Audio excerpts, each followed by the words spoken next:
Welcome everybody to this webinar. It is a delight for all of you to be here. And before we start with more with the official part, it's a great honor, Chief Brother Phil, if you could start with a prayer, and then I'll introduce everybody here. Okay. Otun Kashla Wakantanka, creator of the universe, most beloved one, all powerful one, most kind one, most compassionate one, ever forgiving one.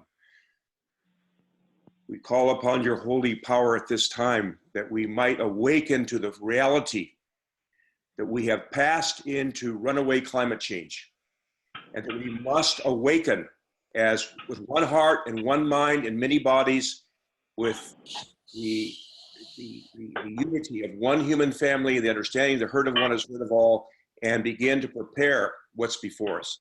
We ask and give respect to all that have joined us today, from the east, from where comes the red sunrise, to the south, from where high noon is, to the west, from where comes darkness and thunder, lightning and rain, and to the north, from where comes the white snow, and Father Sky, Mother Earth, and well, the sacred beings that we are, sovereignties ancient and perishable and everlasting. And just give thanksgiving for all the work that went in at Alus to organizing this, and give thanksgiving to each and every one of the relatives who are joining us now. Haulu Michante Washtelo, Shukmano Hemeyodo, Chinupasapa Hemeyodo, Haulu Michante Washte. Aho. Today we are with amazing people, everybody. My name is Annelou Smitsman. I am the founder and CEO of Earthwise Center. And I'd just like to just give a very brief introduction for all of our panelists and other, wonderful support and team who is here. The setting for today, of course, is for us to really come together and talk about how can we best respond to these eco-genocides. And we'll briefly go into what that means. Runaway climate change, really unite our actions, unite our hearts, unite our consciousness. And, I really stand for the future generations and our planetary health. So let me start by just presenting who's with us here today. And we are really delighted and honored of so many more amazing people. We're all joining their voices and their wisdom. So first of all, Hereditary Chief Phil Lane, who has given us permission to call him Brother Phil for the rest of the webinar, who's the founder and CEO of Four Worlds International Institute, and also chairperson of the Compassion Game International, member of the Evolutionary Leaders Network. We're delighted as well that Rex Weiler, co-founder of Greenpeace International and published author, is joining us as well. A little bit later during the webinar, there will be Lila June, which is really a great honor that she's said yes to come on board, and at the last minute as well. So we are deeply grateful for her to be here as well. She's a very gifted musician and educator and anthropologist and public speaker and many more things, and very powerful voice for the 7th generation as well. And we're so grateful that Connie Baxter Marlowe and Andrew Cameron Bailey, who are incredible filmmakers and educators and authors and also many more things, are with us today as well. And my dear friend, Dr. Daniel Christian Wall, who wrote this amazing book, Designing Regenerative Cultures, and he's a fantastic educator, author, also a member of the Evolutionary Leaders Network. Michelle Holiday, I'm so delighted that you also accepted our invitation. She's also a public speaker, and she's written amazing work about really the spirit and the essence of what thrivability truly stands for. And also she writes a lot about stewardship. And Dr. Kurt Barnes as well, who's a psychosocial expert and therapist. So very happy that you're with us as well for today. And then there are more wonderful voices here who I like to present, of amazing people who we really would have liked to include in the panel, yet due to some time constraints, we were not able to. And this is why I want to present them, and for all of you to please know that they are in every way part of all that we will be sharing today, and we really value their support. Alexander Laszlo, Aisha Labering, Karen Lindemann-Boer, Shannon Lane, Pavel Lashka, and Aisha and Karen are also founding members of the Sacred Circle of the Indigenous Women of Europe, of which I'm also a part. And then, of course, and I would say this is probably the most important voice for us to present, and that is Mother Earth. and our larger family of life, of all our non-human relatives whose voices are so often not heard and also are not honored. So we really present them also in the circle today, including our relatives of the animals and the insects and the plants and the trees and the stone relatives and many more. So that really, you know, brings us the context and invites us all into the circle, as well as our ancestors and the future generations, why we are all here together, and why we are really all, you know, doing this, and why this is such an important call for action. So just as very brief context, because there's a lot of people whose voices you'll be listening to. So the context is really runaway climate change, which you've probably heard of a lot in the news, but we'll be going deeper in details what that means, and what we've called the eco-genocide, which is really, you know, the mass extinction, the mass killing of our biodiversity loss. And so in short, what it really means, it is a huge wake-up call for us to come together as a human family, and to also change the way that we relate with each other, that we relate with our natural world, and that we do whatever we can to safeguard our planetary health now and for the future generations long to come. So having said that, I would love to give the talking stick now to Brother Phil, and if you could also introduce Rex and Lila, that would be great. Very warm and loving greetings and embrace to each and every one of us who together are really one heart and one mind and many bodies in a certain way. Each of us a sovereignty, ancient and imperishable and everlasting. Each of us a spiritual representative of all that have gone before us since the beginning of time. And I would really appreciate, Sister Annalise, if you could briefly define for everyone what we're talking about when we talk about what is runaway climate change and eco-genocide. Could you please just speak a little bit in that definition so we clear on what we're speaking about? Yes, my pleasure. Let me share with you some graphics that will make that very, very clear. So the first of all, what's important is when we're talking about runaway, it's in the word already, runaway climate change, it means that there are escalating events in terms of ecosystemic collapse. And it's like you probably know the domino effect, when you line them all up and you tick one and then it comes to the other and it just starts to roll over. Well, that's what's happening on when we're looking at our vital planetary health systems that are essential for us as human beings, but also for all our other relatives too, as well. So if these ecosystems collapse, there's escalating effects. So here you see, for example, a graphic that explains very clearly what we are now in terms of our global warming. We are here in dangerous territory. So this is from 2015. Things are worse now. So we are already at around 1 degree warming pre-industrial levels. And then we can start to see escalating effects. So the higher the temperature goes, the more we get, the more problems we're getting in terms of threatened ecosystems, extreme weather events, as many of you have already been seeing, dying off of coral, coastal flooding, and so much more. So what we want to really make sure is that we need to make sure it doesn't go beyond 2 degrees, because past that, this is when this, you know, runaway climate change starts to escalate. And currently, if we're looking at our emissions and our biodiversity loss and our eco footprint, which you'll see here, I'll try to show you that as well. We are already committed to 2 degrees, and we are running now towards 3 to 4 degrees warming. So here, for example, we're seeing our ecological footprint trends. So what this graphic shows is that we are eating up our planet, and we're not giving our planet a chance to regenerate herself. So we're using and consuming many more resources than Mother Earth can restore, and that puts all of us in danger.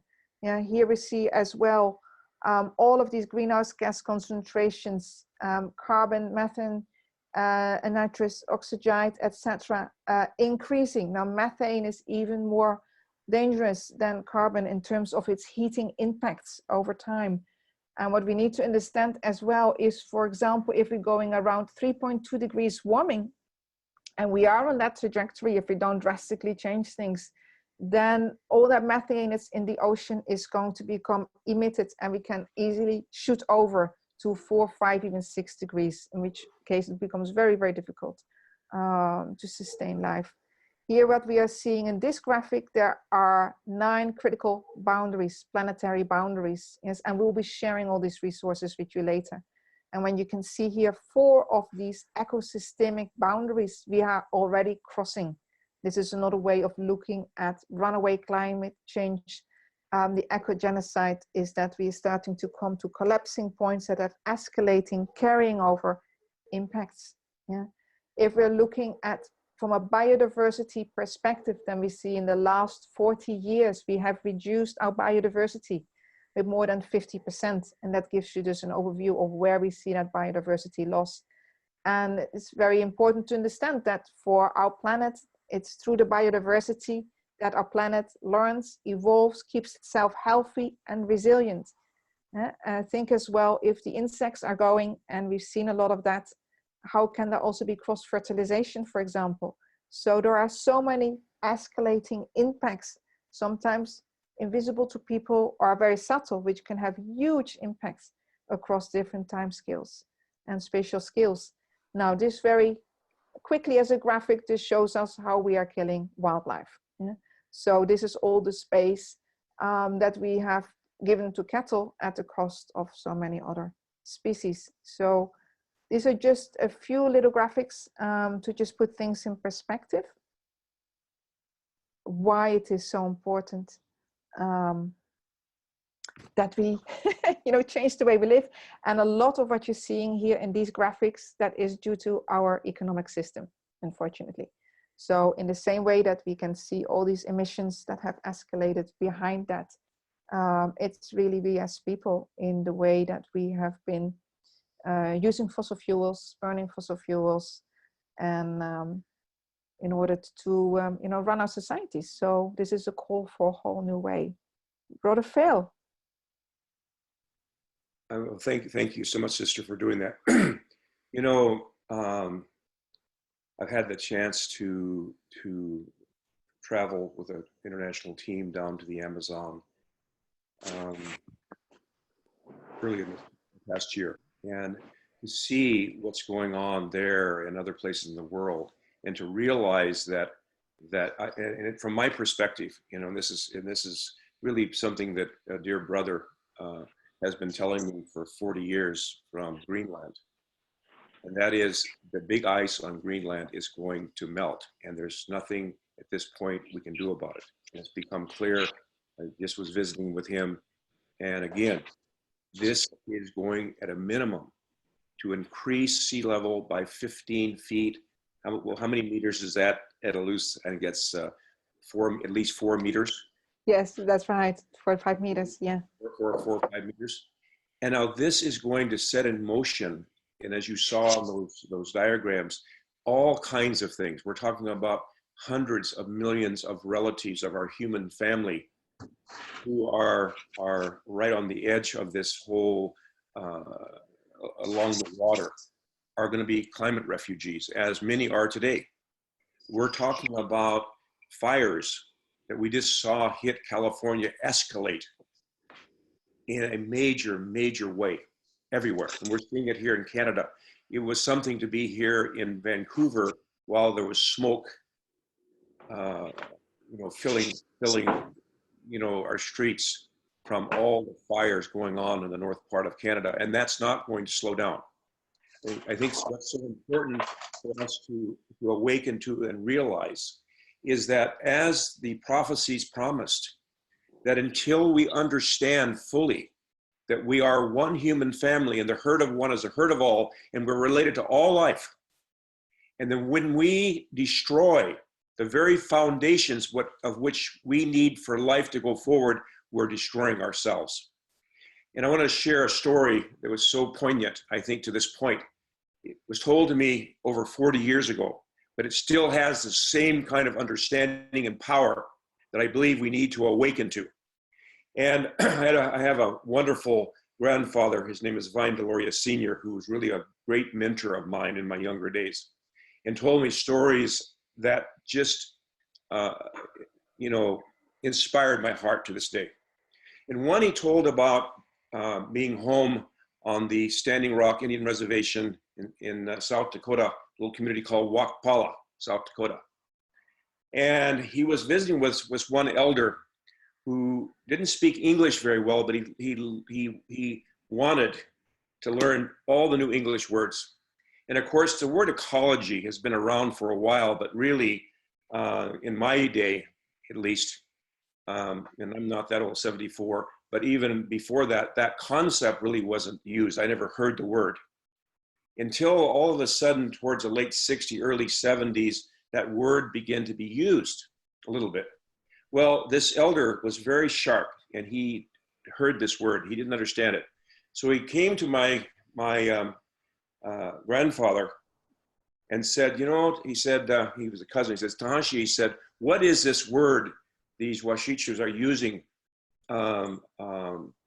this whole thing, ecology, trying to understand that. And so as best he could, and he tried to describe to this beloved elder cousin of his what was happening in terms of why ecology began to be mentioned and so forth. He said, well, he said, you know, Tahashi, he said, they have these places now where people go to learn about life. He said, first they go in there and they learn how to read these things on a piece of paper. These are words, you know, that you learn how we do that. Okay, then they learn to write about what they read about. And then they learn to talk about what they write about. And if they read enough and write enough and talk enough, pretty soon they get a piece of paper that says they're a doctor of life. Oh, hey. Oh, hey, he said. He said, then he said, they take the ones that are the best talkers, thinking, well, whatever. They put them in these big places, all over they have them now, to study about life. I'm trying to describe these scientific laboratories. So they have these machines you can look into, things that are small, but makes them look big. Look way out in the heavens out there, and things that are far away makes them look close.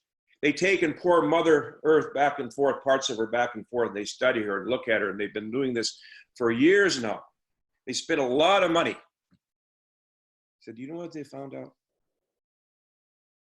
Oh man, kind of shook his head. They found out that everything's interrelated.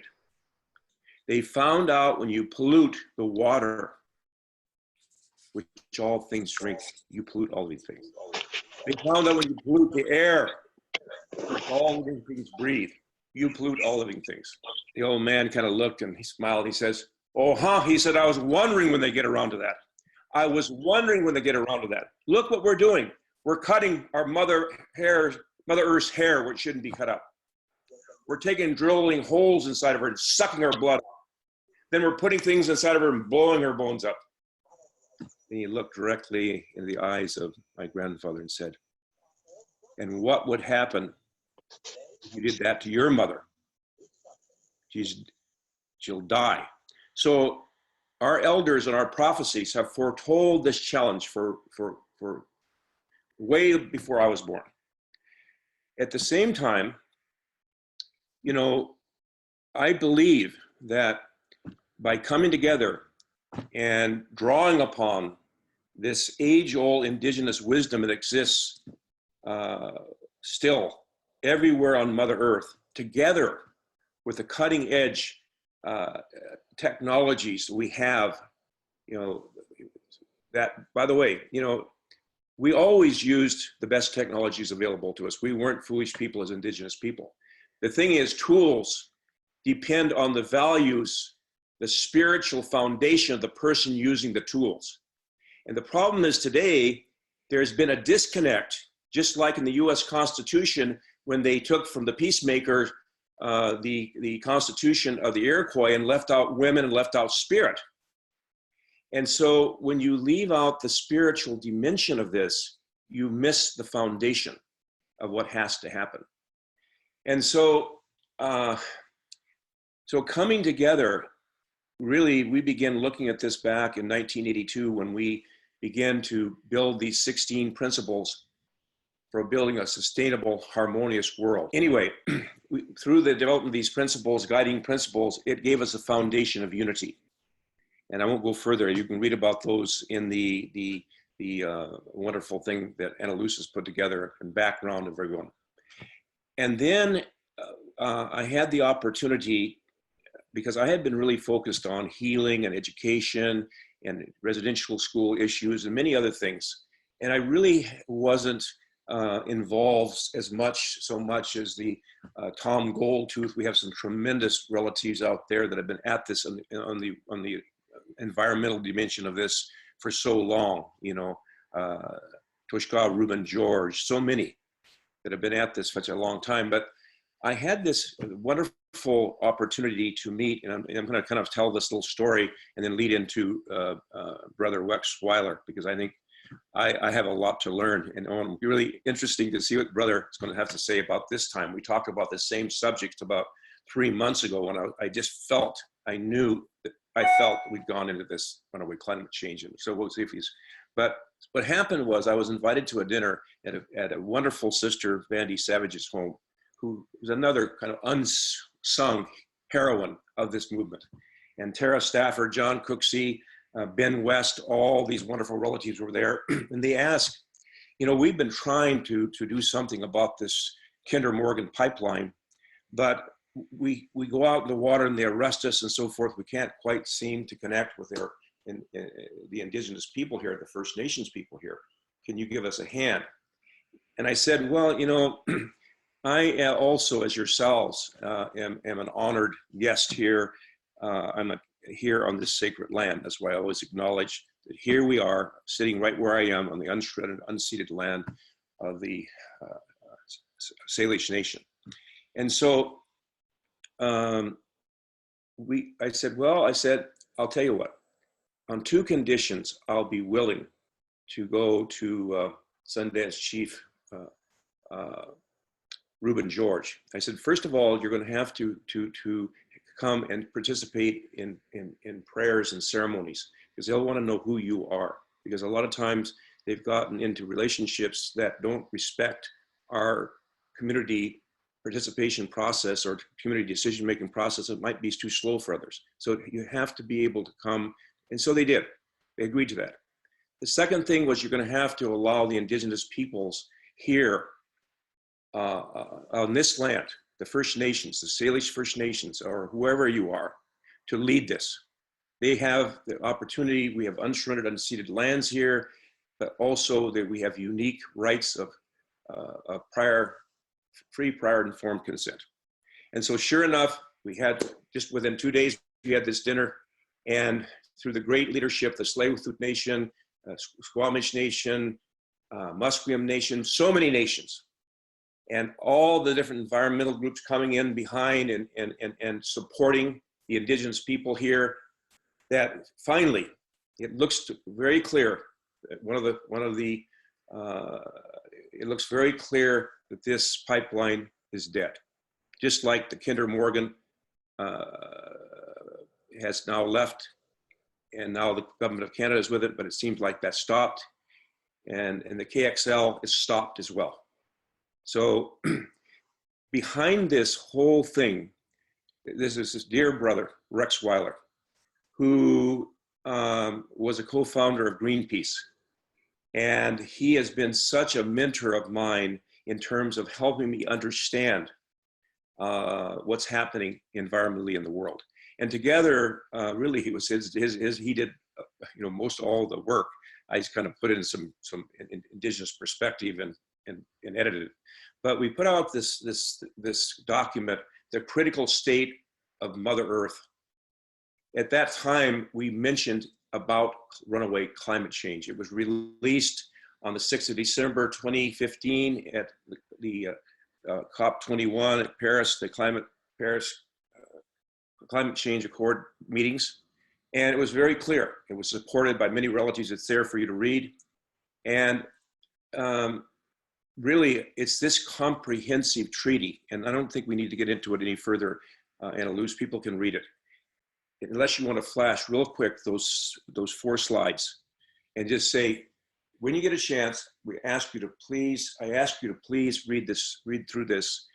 It was signed on Mother Earth Day, April 22nd, 2016 in New York at the same time as the nation states of the world were signing the Paris Climate Change Accord. And I appreciate the fact that many countries came together. You know, now it seems like some aren't, but at least they came together and agreed there's such a thing as climate change. And just one last thing on that, because I think it's important. I don't think this is an either or situation. I believe the reason why this thing is so difficult to get a hold of is because two things are happening. One, we as a human family in this incredible education we're having to have about the reality of what wanting to acquire material things beyond all else, you know, that certainly is happening. But at the same time, I think there's a natural process that have come together. So we have both a natural cycle and a human-made cycle, and they're coming together and accelerating together. So it's not either or. I think from my perspective, it's both of them are happening at the same time, and that's what is making this move so quickly.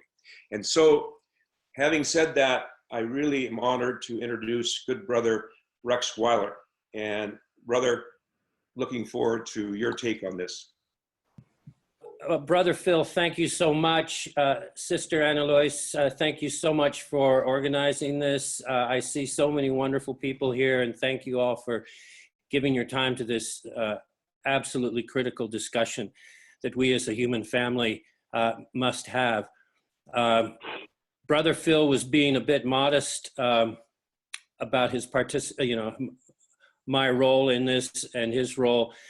Brother Phil has helped most of us, many of us in the environmental movement, learn to think the right way, to think as one human family, and to understand not only as one human family, but as one living family with all of our relatives on this, with whom we share this earth.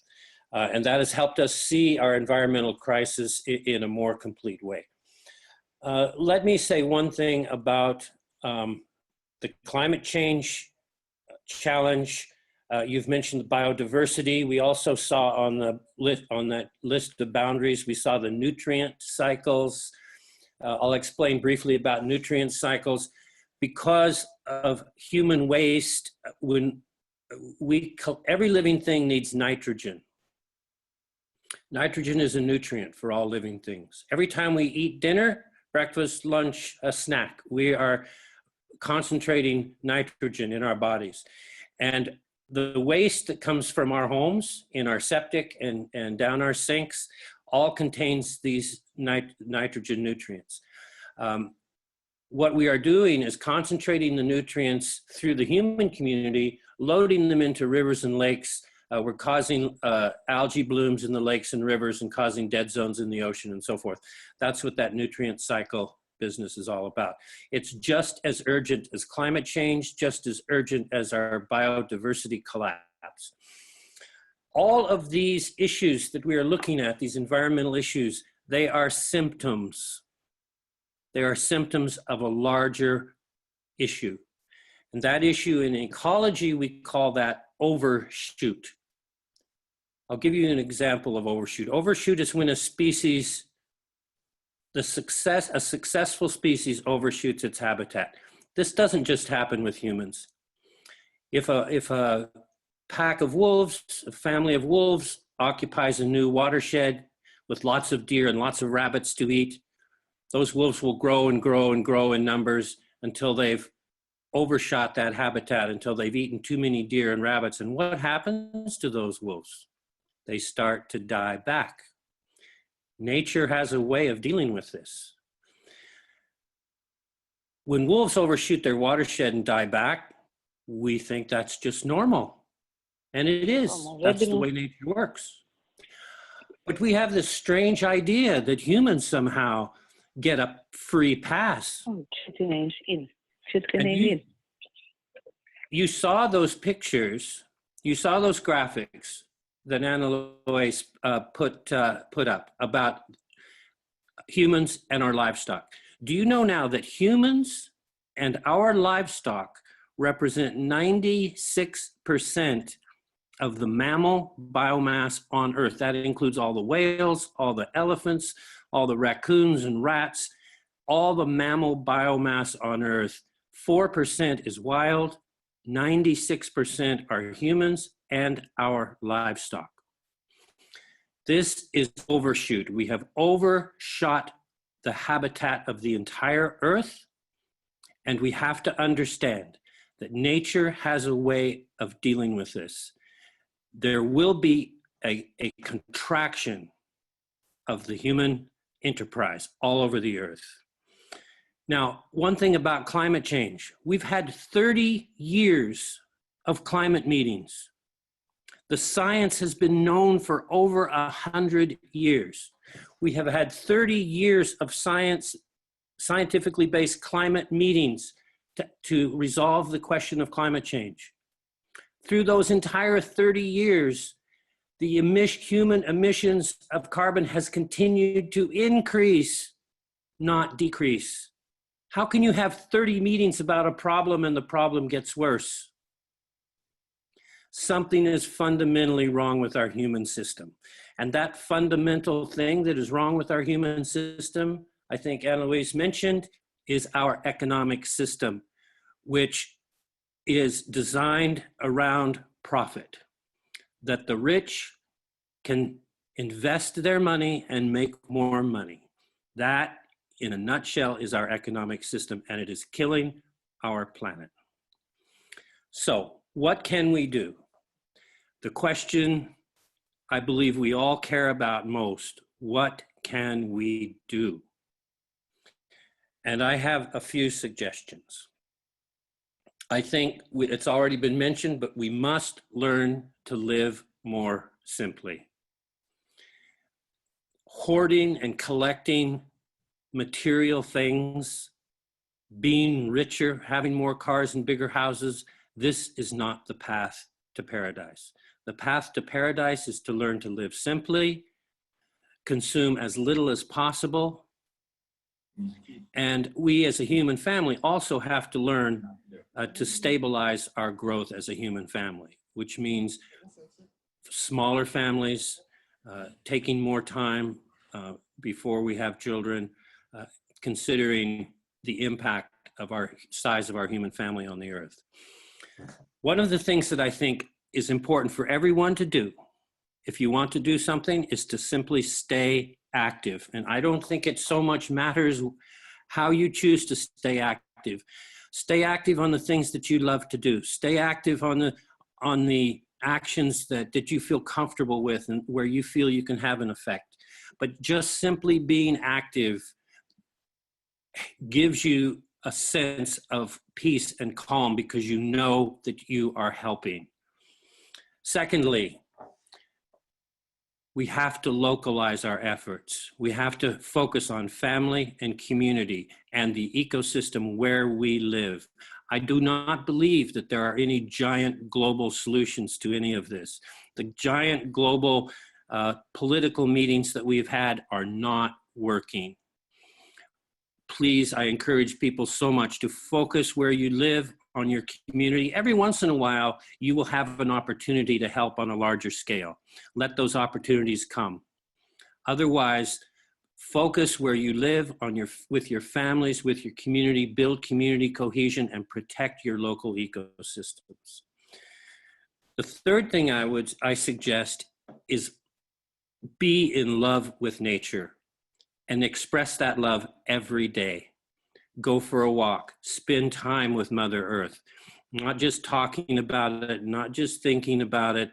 Spend time in the arms of Mother Earth, and she will guide you. She will, I promise you. I know this for a fact, but you have to give the time. And finally, there's a Buddhist concept. It's called sharpening the sword. Now, we may think the sword, that seems like an aggressive tool. But here's what the Buddhists mean by sharpening the sword. You are the sword that needs to be sharpened. Work on yourself. Make yourself a better person. Help yourself learn more to understand others, to give space for others. help yourself lose your own ego and your own desire to gain power or strength or notoriety.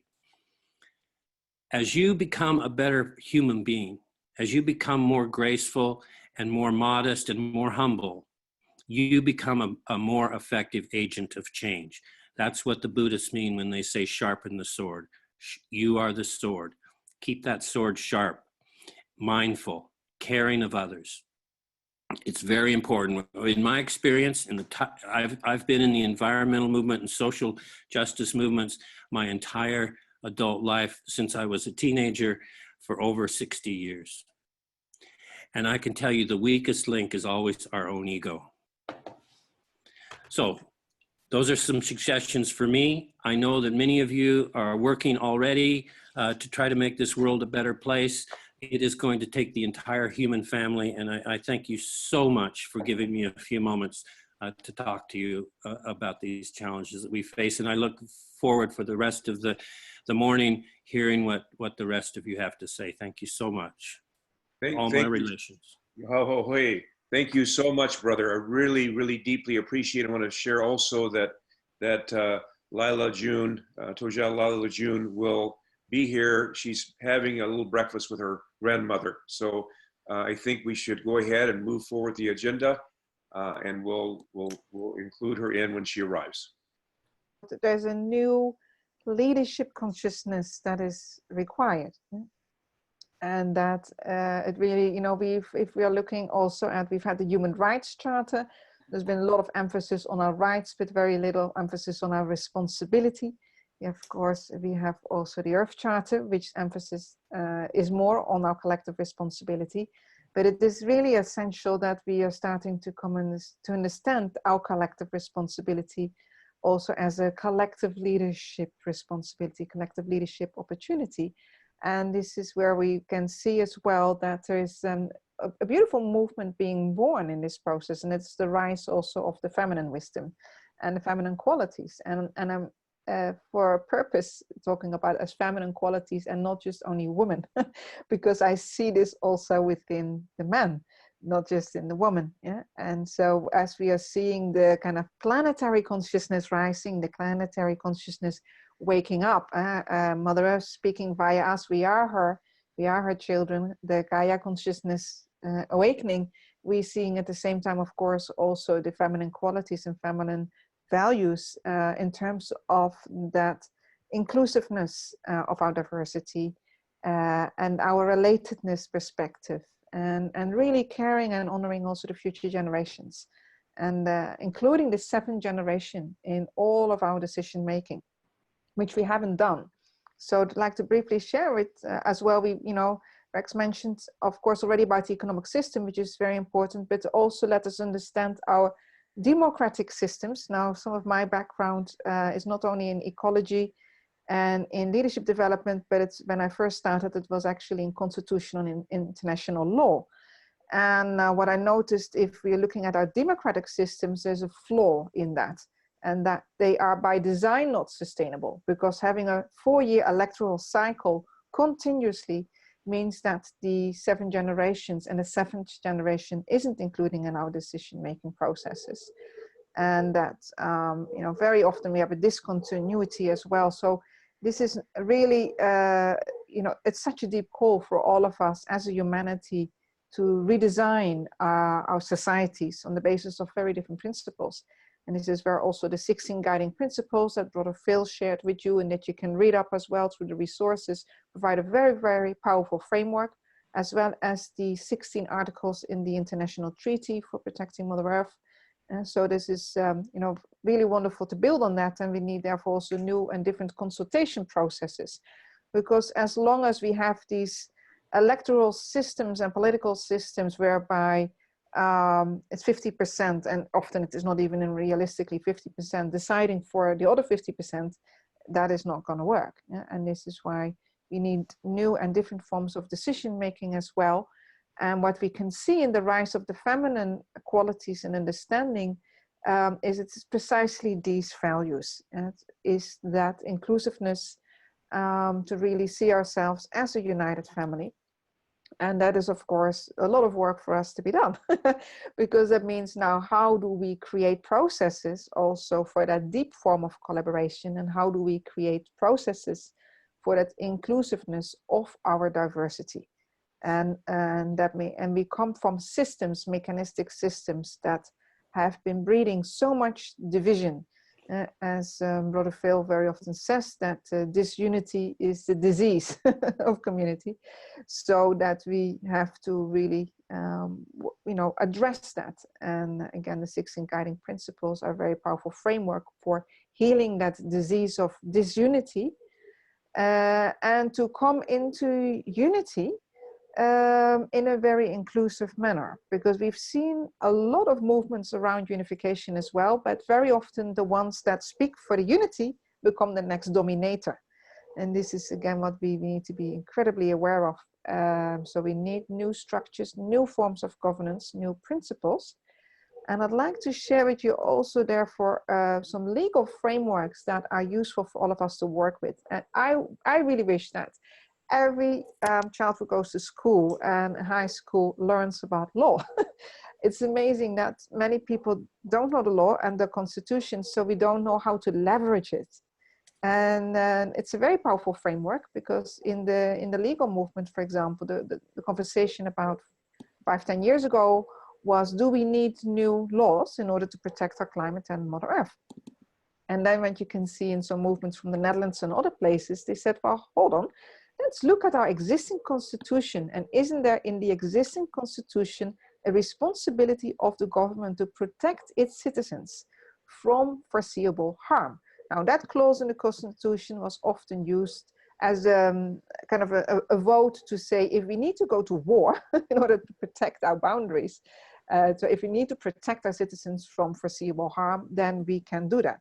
And exactly in the climate change, lawyers have actually used this clause in a very different way, to say that governments therefore have the responsibility to protect their citizens from foreseeable harm. And that means that if governments are now not reducing the greenhouse gas emissions, are not doing something about the biodiversity loss, are not changing their economic systems, are not implementing the climate, the Paris Agreement Accord, are not radically reducing our carbon footprint and ecological footprint, that means that we are, and then governments can be held responsible for exposing their citizens to foreseeable harm.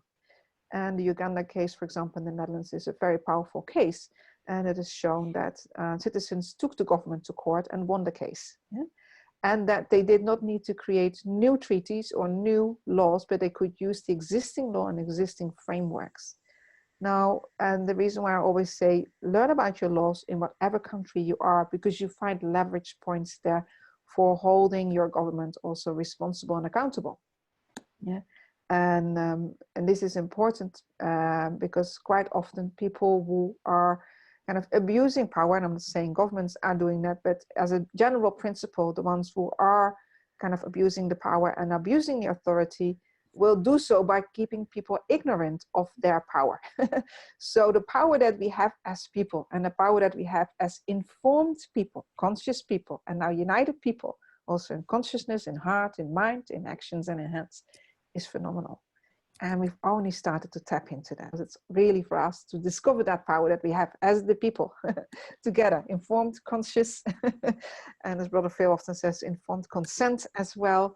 So it's now time that we start to learn to really truly practice these principles. And the indigenous wisdoms have been practicing that, and the wisdom keepers, for a very long time. So this is where this process of indigenous consultation, indigenous election, the indigenous process of democracy as well, which is far more inclusive than the Western models, provides us with very, very powerful foundations for this time. Brother Phil, briefly, would you like to respond to this before you give the talking stick further? Well, you know, I'm so thankful for this update from Brother Rex and yourself. You know, I really look forward now for people to take a look at all these 16 articles of this international treaty that was signed by Indigenous representatives across the Americas and Indonesia. This was brought together through an alliance that has developed and is developing. There's this great alliance of indigenous people now around the world that are coming together to work with these as well. Other people, I think one of the most significant things I saw happen at the World Parliament of Religions is a thing that had a special meaning to me, because I've seen in my journey when I first went to Europe in 1962, I think it was, I was 18 years old, and traveled for a year there just to see that dimension of things.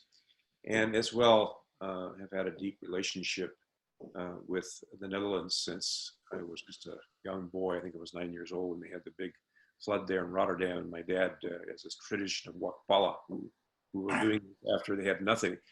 We wanted to send all my toys and things there, and made a deep relationship there. So I think that what I'm seeing happen is this whole, and you've been such a great part, you know, Sister Karen and so many others have been slowly but surely developing in this, and that is the Sacred Circle of the Indigenous Women of Europe. And I think that awakening and reconnecting, and I saw the reception of the sisters, this beautiful delegation, and this beautiful young granddaughter who came with them. I saw the reception when they were standing in their strength, from standing and knowing where they came from and wanting to know where they came from, and as well learning from others. I saw the response from the Indigenous women there, and I saw the response, not only Indigenous women from the Americas, but Indigenous women from Africa. They embraced that because they felt they were coming together now to really talk about how all of us, each and every one of us, has gone through this colonization process really since almost the beginning of time. And so now is the time, and I think this really, in the long run, this is going to be strange, in the long run, these challenges of climate change, how so beautifully shared by Brother Rex in terms of, you know, we just simply are destroying our habitat just like wolves when they overhunt. And I think that without this challenge, I don't think that the human family would probably be, they would be looking inside and beginning to understand how we have to come together. And I'm sorry that that's the way it seems it has to be, but that's what appears that's happening. So I just want to thank everybody so far. I just want to listen some more. I know we have some wonderful presentations, and I'll let you know when I let you. Thanks very much, brother. So I'd love to ask Connie Baxter Marlowe and Andrew Cameron Bailey if they could share with us a little bit about their perspective and add their voices of wisdom to this conversation. Hello, everybody. Hello there. Hello. Here with many of you we don't know, and many of you we've seen recently in Toronto at the Convergence and at the Parliament of World Religions. We've seen you at Tribalize.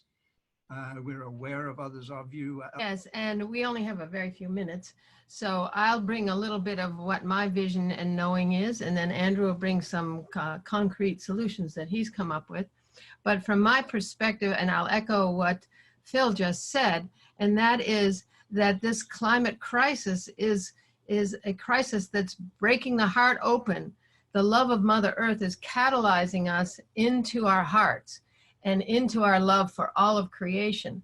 And to me, that's the purpose of this climate change. And the only way out is up. Different frequencies have different laws, and that this game that's based on scarcity thinking, old understanding of the nature of the universe is erroneous and has us in a low frequency. And the only way out is to move to a higher frequency where all the SDGs of the UN, everything everyone ever desired, are givens. We just can't get there from here, given our core assumptions about the nature of the universe, how the universe actually works.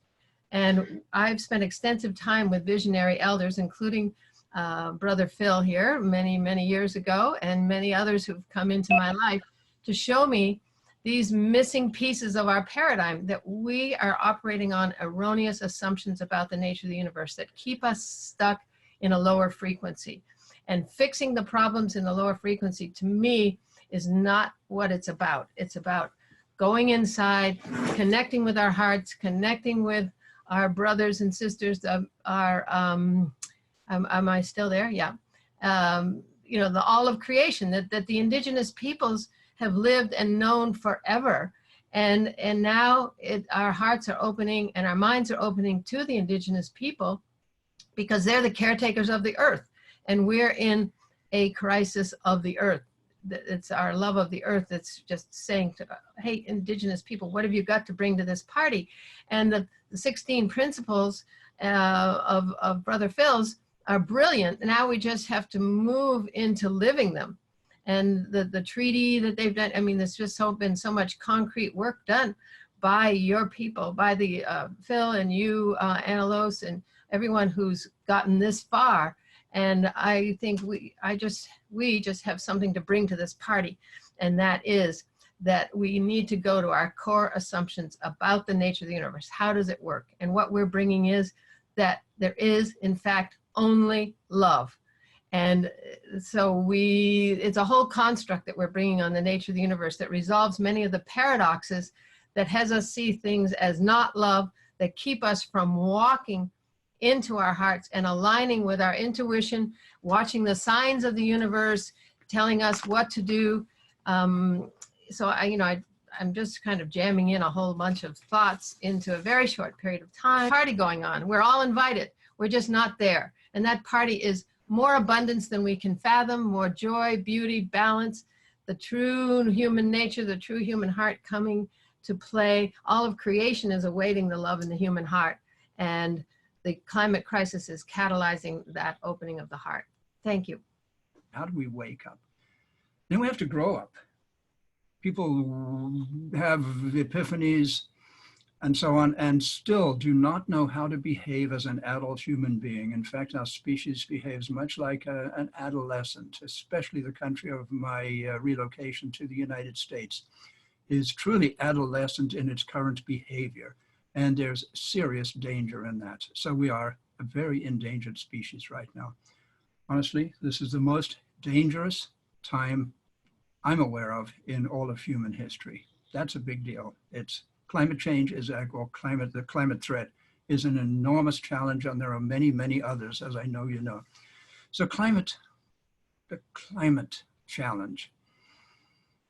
I no longer use the term climate change. I no longer use the term global warming. I use the term climate restoration, because the fact is that we can wake up, grow up, show up, clean up, put our boots on. Cleanup is a big part of it, and restore the climate to the state it was in before the Industrial Revolution. Now that sounds crazy. That was 300 years ago. I was born in England, and it was my people who introduced the Industrial Revolution to the rest of the world.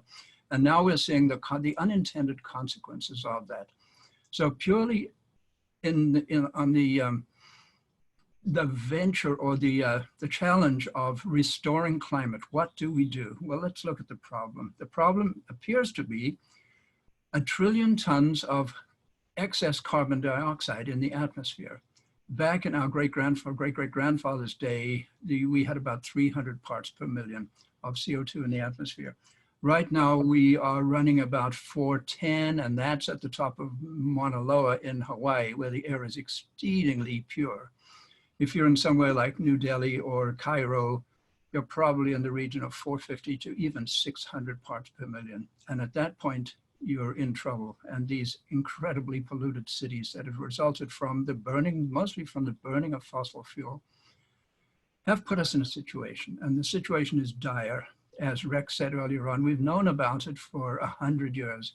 Even Ronald Reagan, that marvelous American president, even Mr. Reagan said we have to do something about climate change. Now we have a president, if I may call him such, who doesn't seem to believe that. In fact, he's moving as fast as he can in the opposite direction.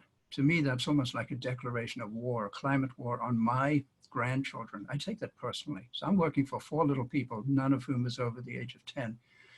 My training was as a chemical engineer, and looking at too much carbon dioxide in the atmosphere, that's a chemistry question. It's a chemical engineering question.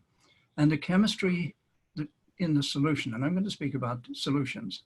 I have, as a chemical engineer, I've been attending conferences, looking for solutions, not seeing them, and realizing that I had better wake up and show up and see if I moved to the US from South Africa, where I grew up back in 1969. And over here, I became a designer builder. And currently, I'm designing and building a system that extracts CO2 from the atmosphere and provides multiple benefits to the community within which it is installed, this building.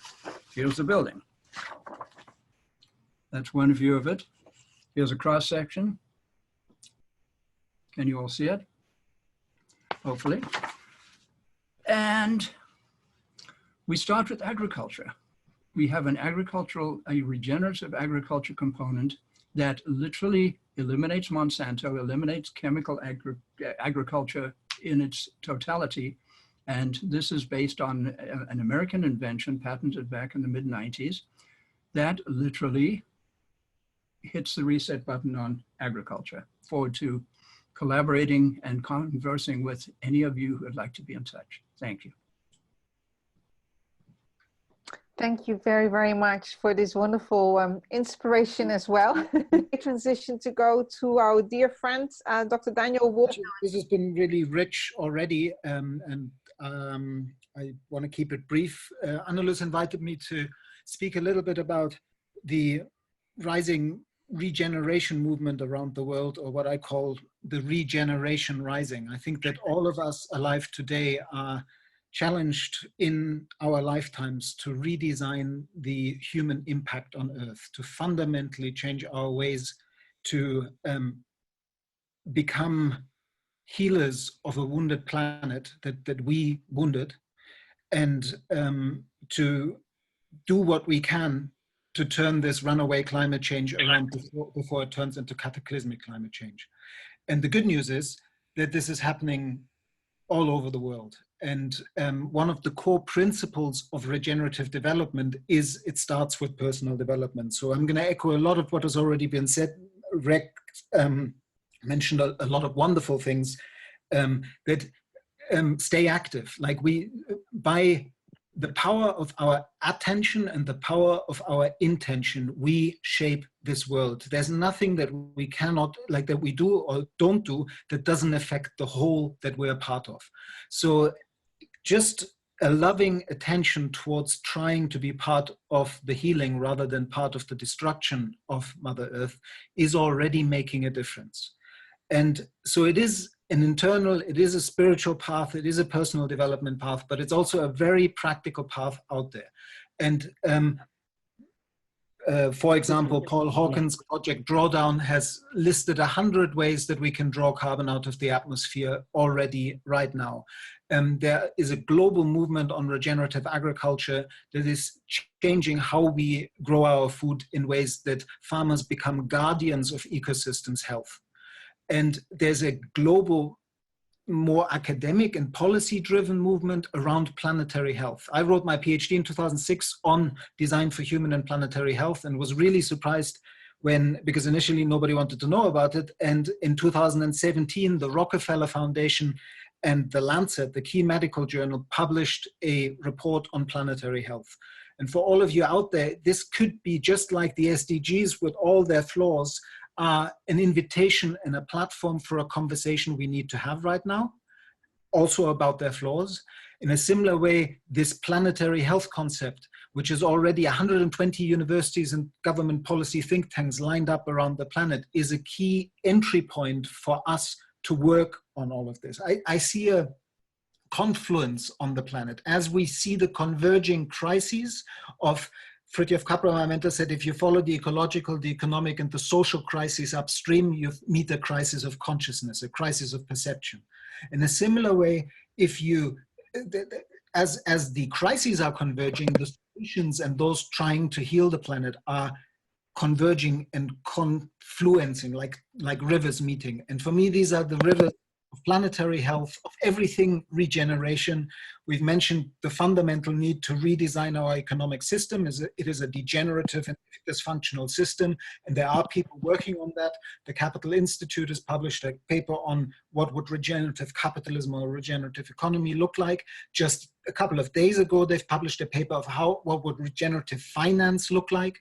Then there are people like the Regen Network working on new technologies that provide the proof of regeneration of ecosystems so people can invest in regeneration of ecosystems.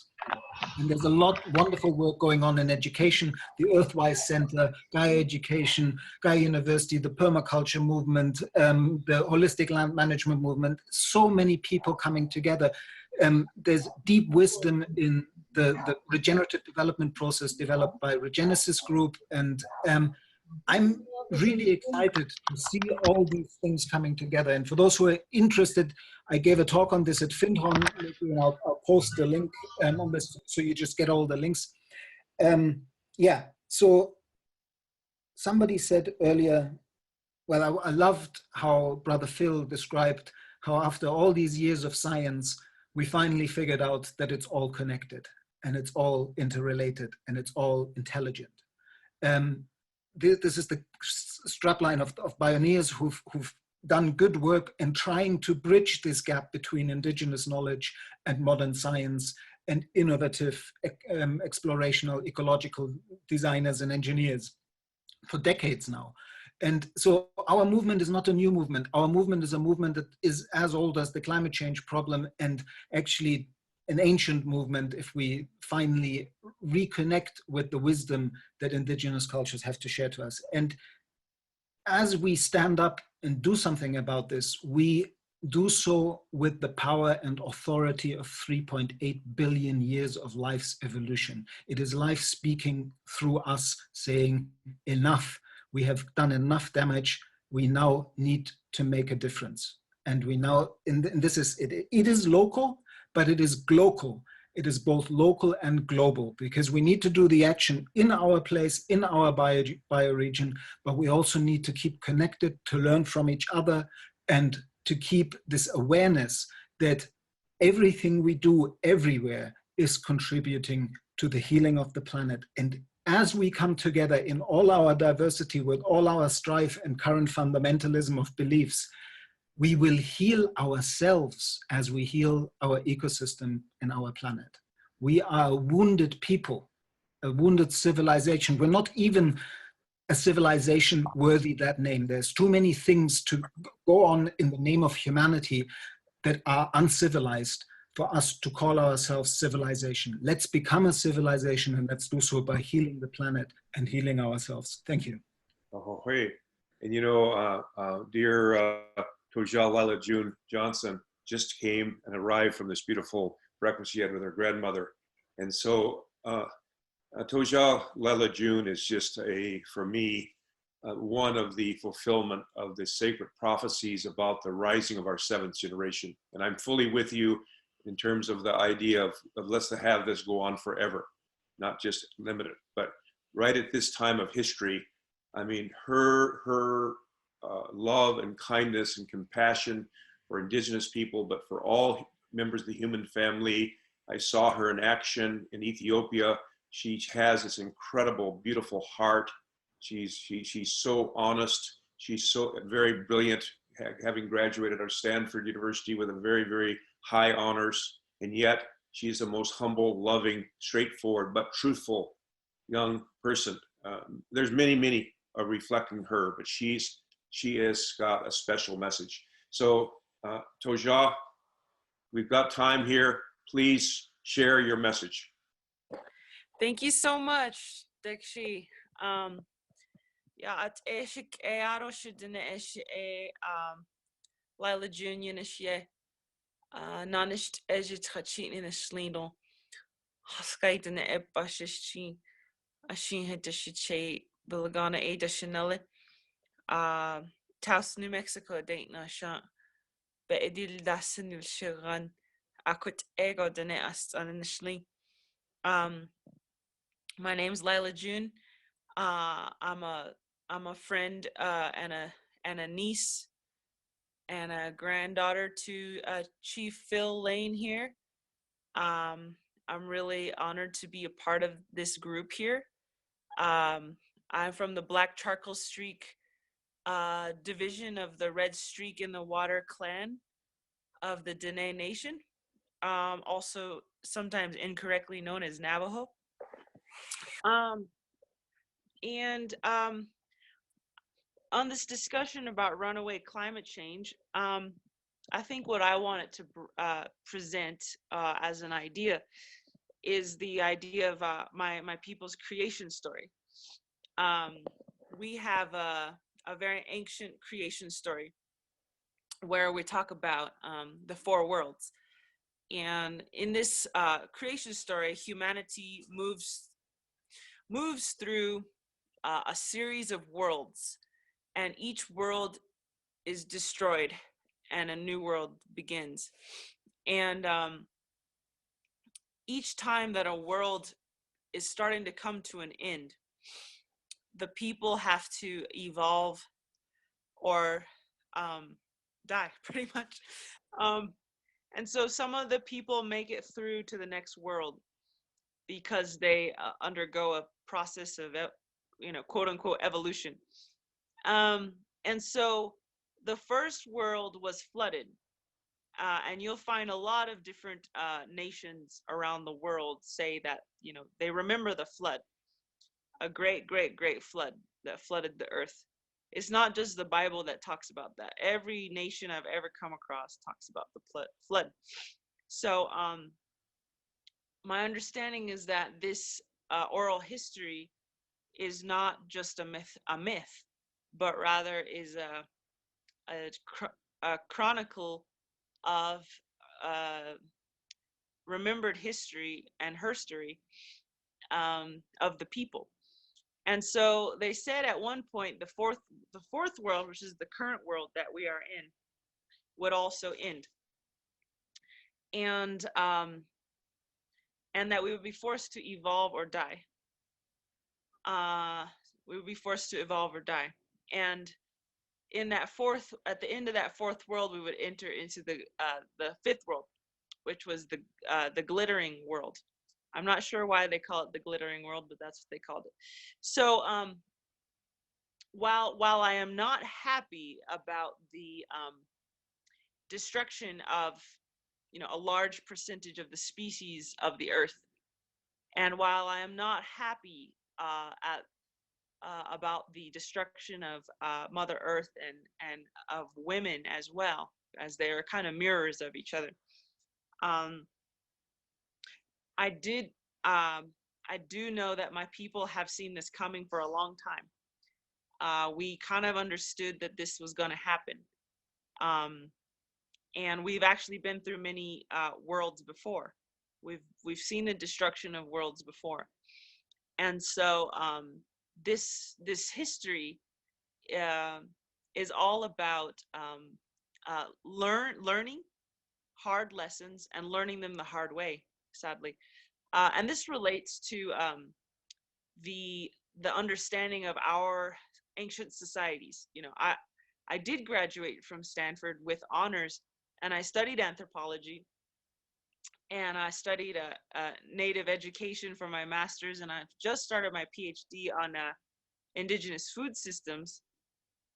And all this time, they talk about how the Chaco Canyon, and the Mayan ruins, and all these, these Western art anthropologists would talk about, these important Indian cities that were vacated, and people always wonder, why did they leave the city? Why did they leave the city? And Chaco Canyon is very much revered here in New Mexico, where I am now. It's very much a prized archaeological site, and people travel from all over the world to see it. What people do not understand is that Chaco Canyon is a place where we went wrong. We developed a caste system there.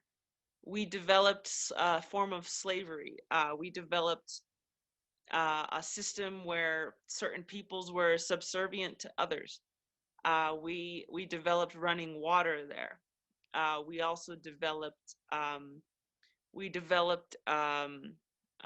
exhaustion of the soil and the resources of the land. Um, and they say that Creator sent a drought to the people of Chaco Canyon to give them the courage to change. Because what we were doing at Chaco Canyon was not in alignment with Creator's uh, plan, Creator's design, and untruth can only last so long on land as sacred as this. And so, over time, the people had to leave, and they had to vacate the area. And they learned a lot of hard lessons. So sometimes I say, as a Native American woman, we weren't just born this cool, we weren't just born this awesome.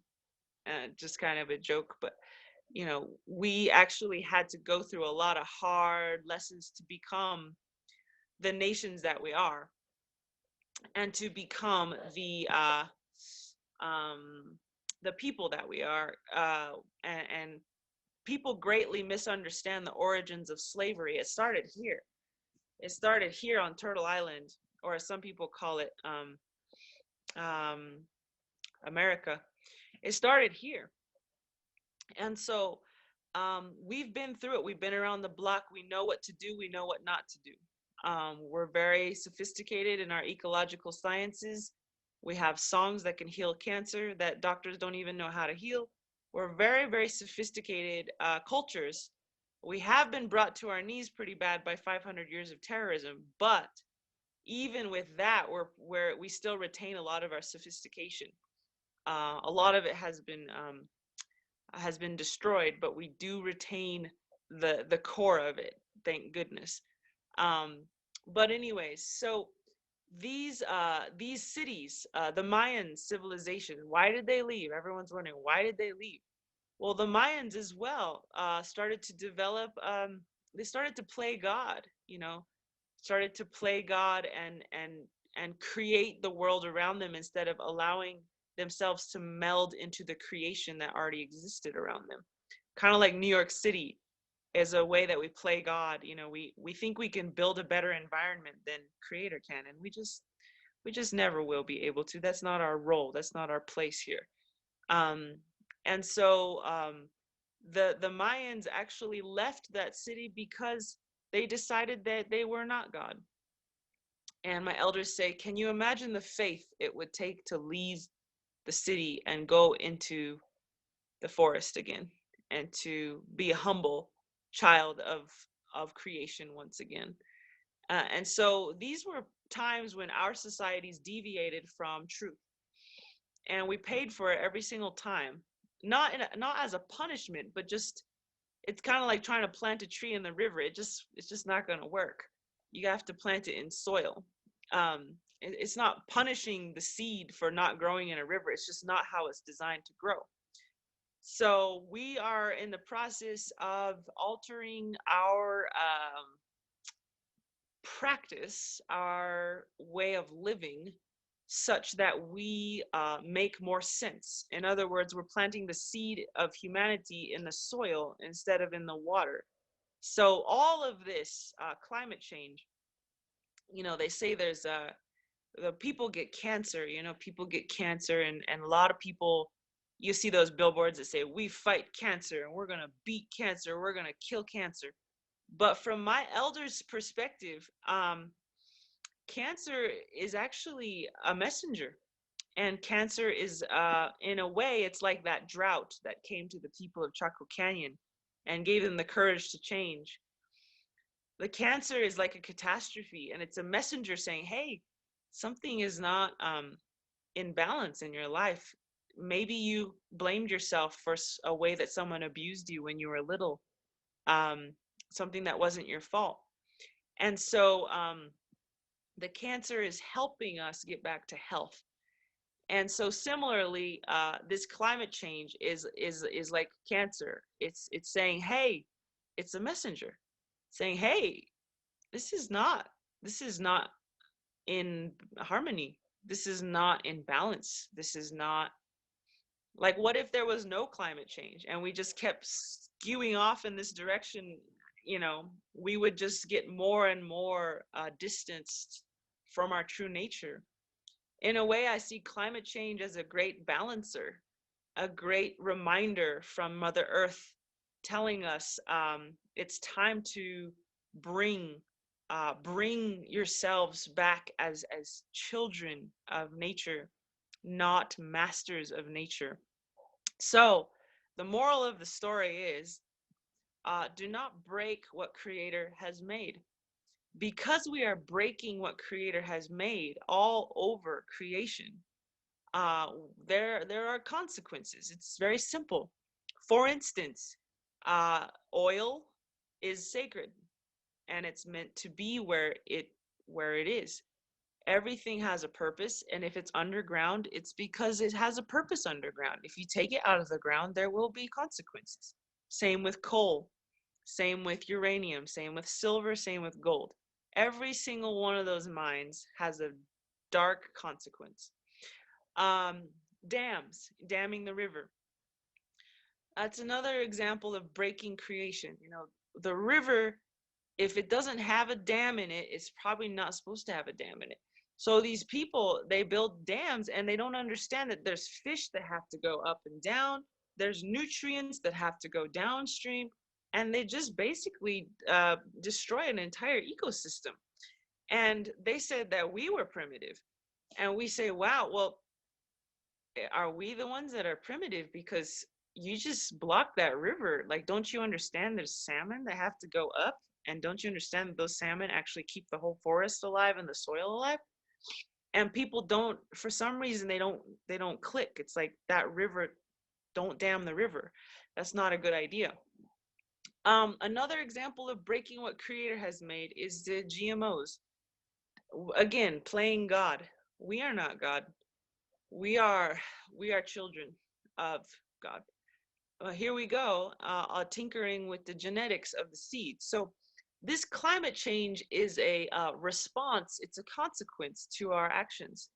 And if a child never had any consequences, they would never learn.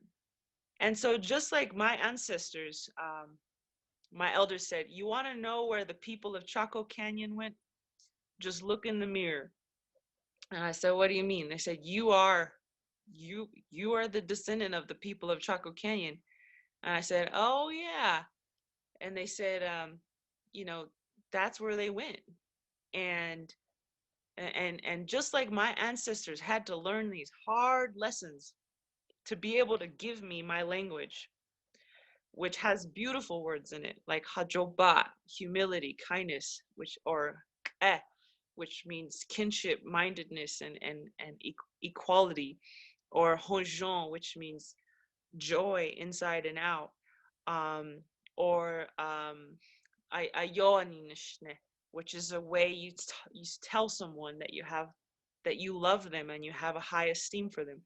All of these languages, all of these words in my language that are so sophisticated and so beautiful, and that tie a human community together in harmony, were born out of that struggle. We're born out of that caste system. Kind of like when a child touches a hot stove, oof, it burns. And we learn words that keep us from getting burned again. We learn words that help us keep each other from that hot stove. And so just as my ancestors had to get burned to learn very hard lessons, which is don't enslave each other,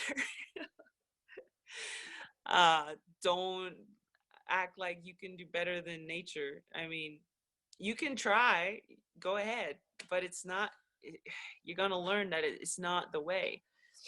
And so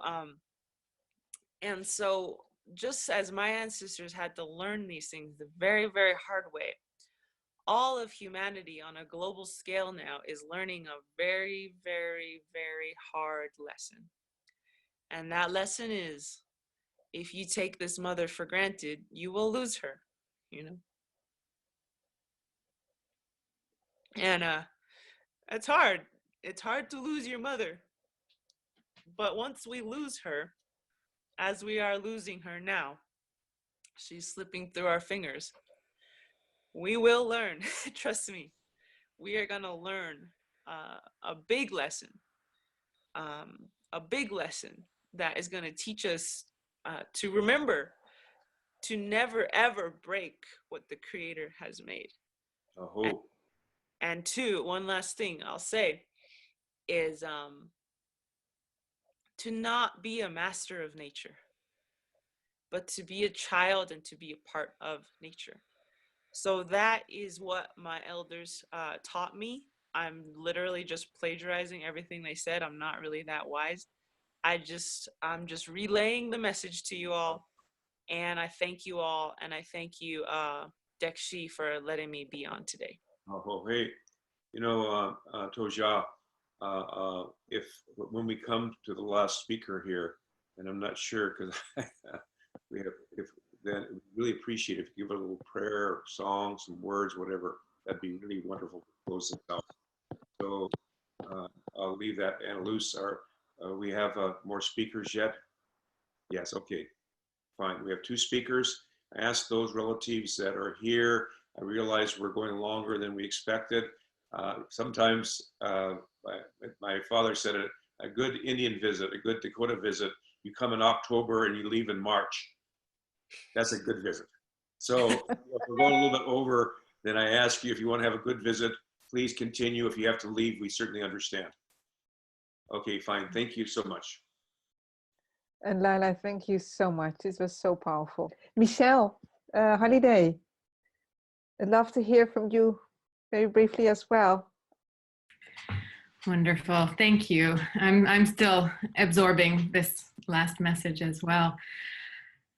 So if there's one thing that I would share, it's my focus on thrivability as a story, the story that we're all talking about. This is the word that I use to invite us all to focus on life and on the need to align with life, to create the fertile conditions for life to thrive at every level, for ourselves as individuals, for each other, for our communities, for our organizations as living systems, living ecosystems, for our economies, for the biosphere. So this is the focus of my work, bringing that invitation and that opportunity into organizations and communities as practice grounds. Wherever we come together, we have an opportunity not just for transaction, but for transformation. And this is the urge that life has to connect with other forms of life in order to be transformed, in order to grow and evolve in some way. So I go into the most ordinary of organizations and offer that opportunity, that invitation. I was in a hospital this morning and helping the nursing managers recognize that, in their own words, we're in between paradigms. We're moving from a mechanistic paradigm into a living systems paradigm. And it's a difficult transition, but it's a necessary one. And the silver lining of all of this global catastrophe is that we're forced out of our complacency. And I've been working in this field and this movement for about 20 years, and it's both just depressing, and I'm in despair, and I'm really excited that finally we can be having these conversations and without hesitation. So thank you, Anne-Luce, for bringing us together. I have a few pages that I'll send you afterwards that are self-explanatory about how we can create practice grounds for aligning with life and creating the fertile conditions for thriving at every level over time, for thrivability. So I think I'll just leave it at that for now. And thanks everyone for being in it, in it together. Thank you. Thank you so much, Michelle. I mean, I love your work, and yes, please share those links with everyone later. And that's great. Yes, wonderful. Thank you very much. Mm-hmm. Dr. Kerbans, are you there?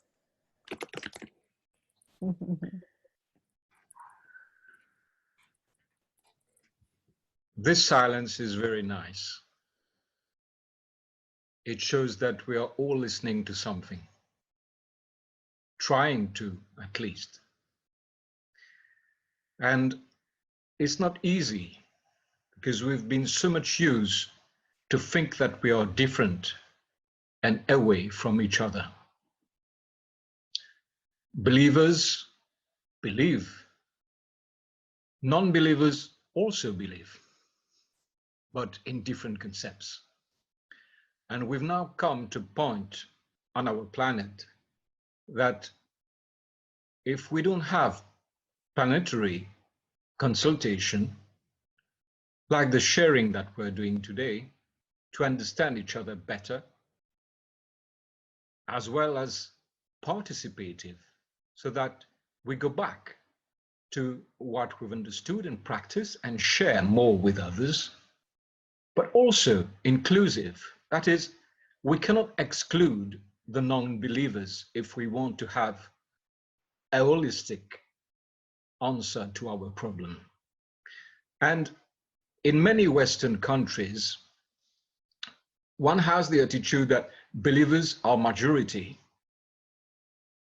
And in many non-Western countries, you have a lot of atheist people that don't believe in anything, except maybe sometimes in themselves, and trying to make what they think is a better life. You have cases that I have faced myself while working in desert land, where I've seen migrants that are never spoken of in the Western medias, where people are moving, for instance, from Ethiopia, selling their lands just to try to make more money in Saudi Arabia, and dying for that during the war which is taking place there, and not being told that there is a war there. And when they get there, they discover what it is. And the funny thing about it is that some of them, you would tell them, okay, dig the hole for your friends who died. They do that, and you think that probably they might be thinking, okay, I won't carry on in that direction, I'll go in another direction. No, they do tell you that's their fate. I will dice my own fate. So us as human beings are very difficult learners, very difficult indeed. And as the sister just said, and this is the case in many primordial tradition around this planet, we talk of several creations. Even in books like the Bible, you might find the trace of these different worlds, talking about the different aspect of creation. And yet, at the end of the day, we remain of flesh and blood and driving spirit, willing it to happen better. I see that every day in my practice, and I also have seen the effect of the climate change. They have been measured. In the States, for instance, it has been measured that there's an increase of about 2% of mental health disease for a 1 degree forecast over 5 years. That is going to get worse. And if we look even closer to all the different aspects of mental health, it's not just mental health, it's also an opportunity for change.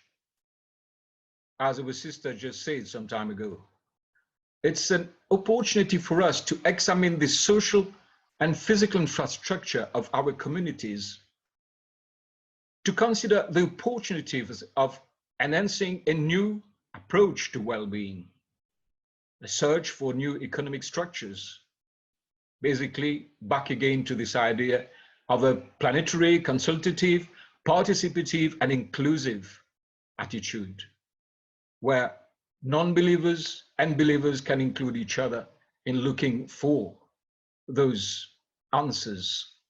The direct side effects that we see in practice is post-traumatic stress disorders. They grow. I wouldn't say like mad, it would sound like a bad joke, but it does. Depression, domestic abuse as well grows. And of course, the people that are the most at risk are women and kids. And there is a general sense of anxiety, suicide ideation, complicated grief, and above all, one of the terrible things, substance abuse. And in the society where this substance abuse grows and grows, and nobody seems to be able to stop it.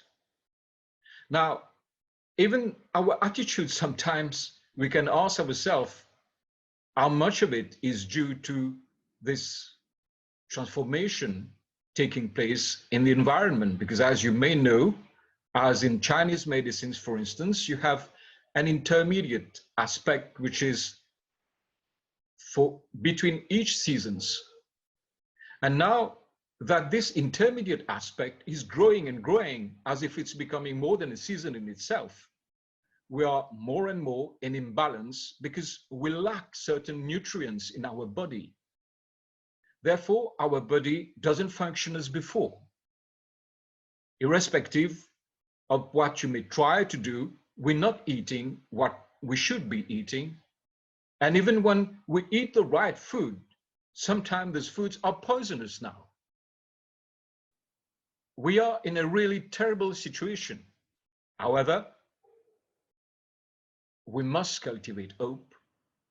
We must carry on the century approaches that has been going on, like inner self betterment, community involvement.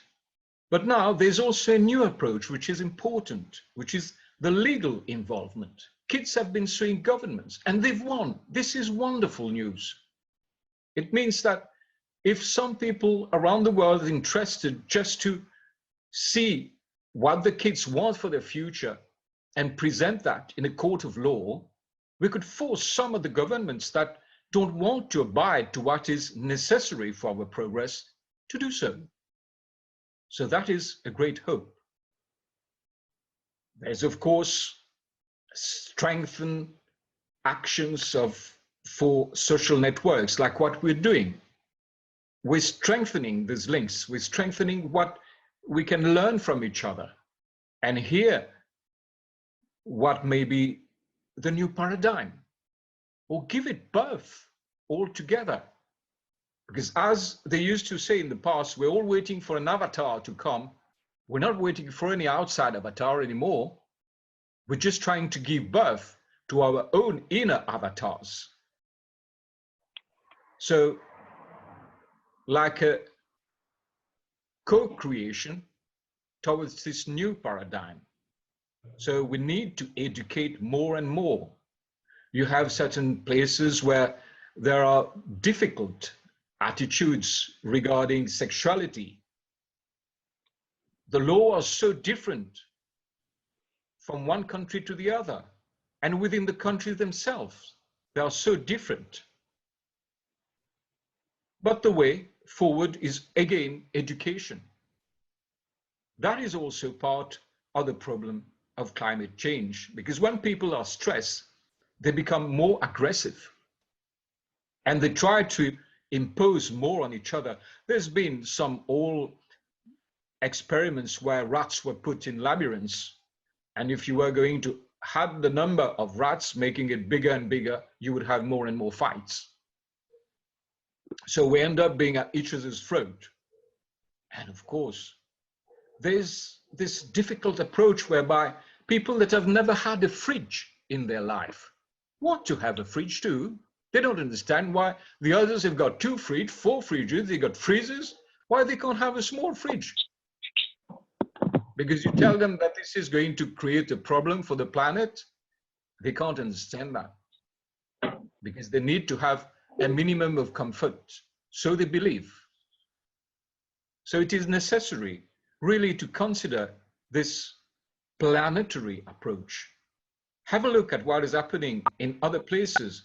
Try to see what the media are not telling you, like what I've just told you, this constant migration which has been going on for centuries between countries where they have great ways of living already, but they will relinquish that just to try to grab some more money by working hard, of course, in other countries around, not going to Europe as what you see in the media.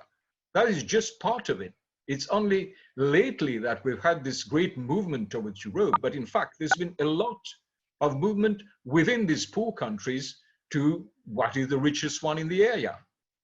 So all over the place, there's this need to improve not just our inner life, but also have a minimum of comfort.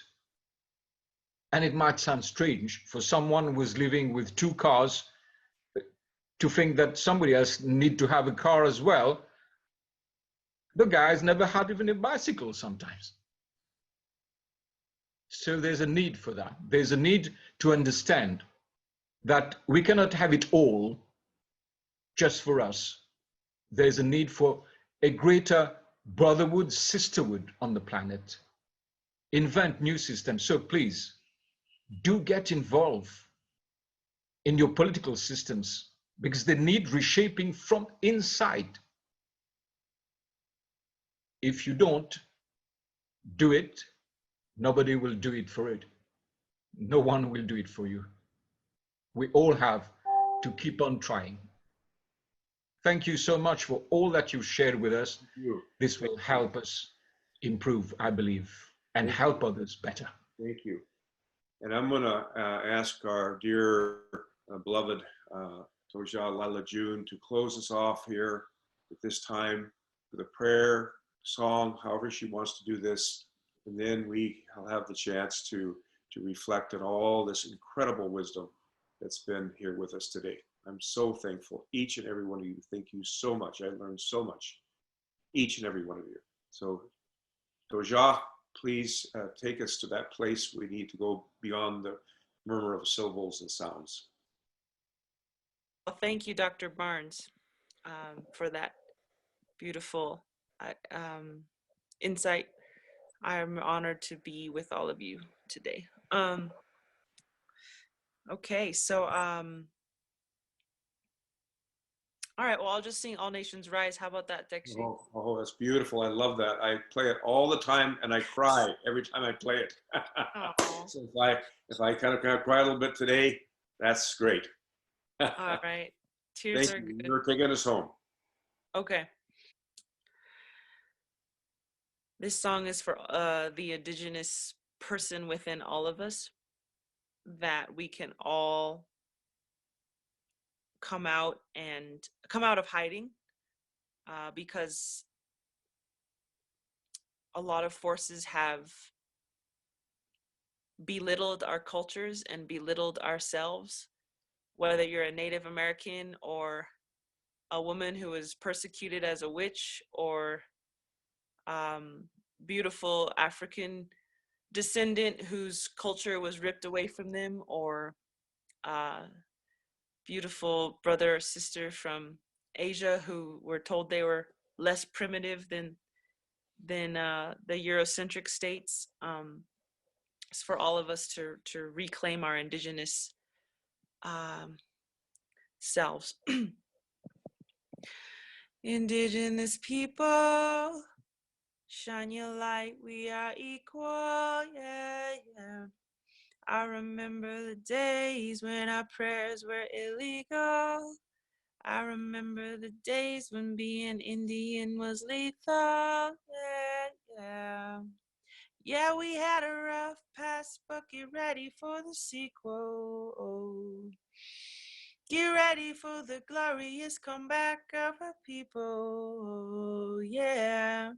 Rise up, all you warriors of love, all you answers to the prayers of our ancestors from above. I can feel it in my heart. Can you feel it in your blood? I can hear the seventh fire calling us to wake up.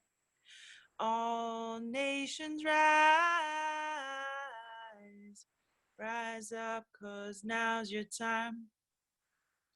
We don't have to hide anymore, 'cause now's our time. All nations rise. Rise up, 'cause now's your time. We don't have to hide anymore, 'cause now's our time. With forgiveness as my bow and my prayers as my arrows, pull it back and let go. I watch them fly like sparrows. Have hope, have hope. With compassion as my shield and faith down to my marrow, I will walk the pollen path even when it gets narrow. Yeah, yeah. Resurrect. Yes, you can bet that we seen the single mama raising children on the res. We seen domestic violence tear apart what we have left. We've seen the alcohol take it all and leave us dead. We've seen the children take their lives when they can't take the dread anymore. No, we can't take the dread anymore. Or no, we won't take the dread anymore. 'Cause I can't take the dread anymore.